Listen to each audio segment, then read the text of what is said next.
ये देखो, संक्रामक रोग जब रोग हो जाता है तब हम उसको भागदौड़ करते हैं, तो उससे पहले ही हम क्या करें कि अपना देखभाल करें और अपने वातावरण को क्या रखें, शुद्ध रखें, तो हम बीमारियों से बच सकते हैं। बच सकते हैं कि नहीं बच सकते हैं? तो जो संक्रामक रोग है उसमें पहला रोग है आपका जुकाम। क्या है? जुकाम। जब हम छींकते हैं, जुकाम होने पर मुझे छींक आती है तो लोग कहते हैं हाथ रख लेना चाहिए, ऐसे कर लेना चाहिए या रुमाल रख लेना चाहिए, जिससे उसके वायरस वातावरण में, जो सामने वातावरण है, वायु में न आने पाए और अगले को न हो। और जब भी किसी को जुकाम हो जाए तो उससे आपको दूरी बनाना है। ये चीज है आपको राइनो वायरस से होता है। किससे होता है? राइनो वायरस से। राइनो वायरस से ये बीमारी होती है। ये इसको बाद जो है वायरस से बीमारी है, इससे आपको क्या क्या बचाव करना है वो चीज है कि प्रत्यक्ष संपर्क में नहीं आना है, इससे बचाव करना है।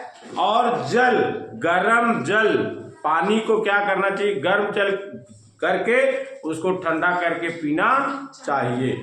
ये शरीर में उससे पानी की कमी होती है, पानी की कमी शरीर में नहीं होनी चाहिए।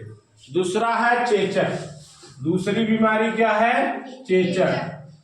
चेचक बीमारी है जिसको हम अपनी भाषा में बड़ी माता और छोटी माता बोलते हैं।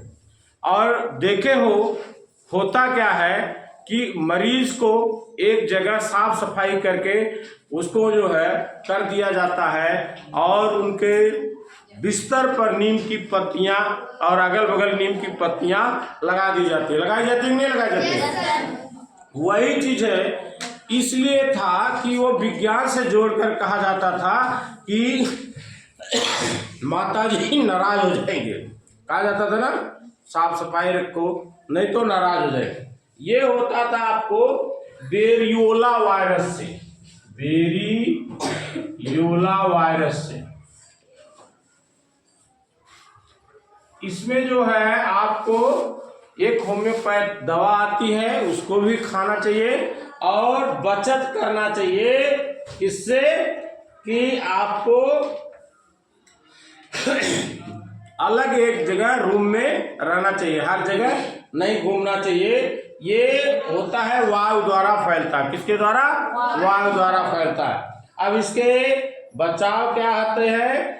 चेचक का टीका लगवाना चाहिए और रोगी को अलग रखना चाहिए। रोगी के बिस्तर पर नीम की पत्तियां रखी जाती है। और होता है, इसमें क्या होता है, सिर और कमर में दर्द होता है और आपको बुखार भी होता है। आप लोगों ने देखा होगा। फिर ये कहते हैं कि माता जी को जूड़ दिया जाता है, 3 दिन 4 दिन बाद, 5 दिन बाद, 7 दिन बाद जूड़ देते हैं ना, तो मरीज कुछ ठीक होने लगता है। लेकिन इसका बचाव ये है कि मरीज को अलग एक रूम में कर देना चाहिए, साफ सफाई रखना चाहिए और टीका, अब तो सबको टीका लगता है, उसकी एक होम्योपैथ है वो दवा खानी चाहिए। अब दूसरा है आपका पोलियो। क्या है? पोलियो। अब तो कम हो गया इसका टीका लगते लगते, लेकिन पहले बहुसंख्यक में होता था पोलियो।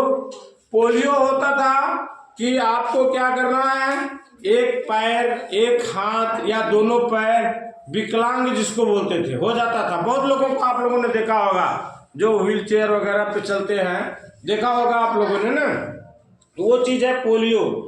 ये होता है, इसका नाम होता है पोलियो वायरस।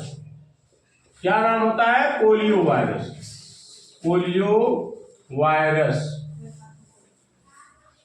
ये है पोलियो वायरस, इससे होता है। तो अब ये समझिए इसमें कैसे होता है, ये फैलने का कारण क्या होता है? भोजन एवं जल द्वारा होता है, ग्रहण करने पर होता है। इसमें सिर दर्द, कमर दर्द, हड्डियों और जोड़ों में दर्द और अंग घात होता है। अंग घात माने जो आपका कोई अंग है उसमें घाव हो जाता है। इससे बचने का पोलियो का टीका लगाना चाहिए रोगी के मल को खुले में न छोड़े। समझ गया? रोगी के मल को खुले में न छोड़े। अच्छा, अगला आपका है मलेरिया। पोलियो के बाद मलेरिया। पोलियो के बाद है मलेरिया। मलेरिया क्या होता है आपको? ये मादा मच्छर एनाफिलीज, मादा मच्छर एनाफिलीज के काटने से होता। मादा मच्छर जिसका नाम है एनाफिलीज, एनाफिलीज। मलेरिया देखते हो, मलेरिया में बहुत ठंडी लगती है, देखे हो कि नहीं देखे हो? बहुत ठंडी लगती है, कंबल उड़ाया जाता, रजाई उड़ाया जाता, लेकिन फिर भी ठंडी नहीं कम होती है। और वो एकाएक आता है, धड़ाक से झोंके में आएगा और ठंडी इतनी लगेगी कि कंबल ओढ़कर, रजाई ओढ़कर उसे डू आदमी कांपने लगता है। कांपने लगता है नहीं लगता है? ये इसमें तीव्र बुखार होता है और सिर दर्द, बदन दर्द और कपकपी लगता है। इसके बचने के लिए क्या क्या करना चाहिए? मच्छरदानी का प्रयोग हमेशा करना चाहिए, हमेशा करना चाहिए। और कीटनाशकों की दवाओं का छिड़काव करना चाहिए, है कि नहीं? तो ये 4-5 चीजें आपको ध्यान रखने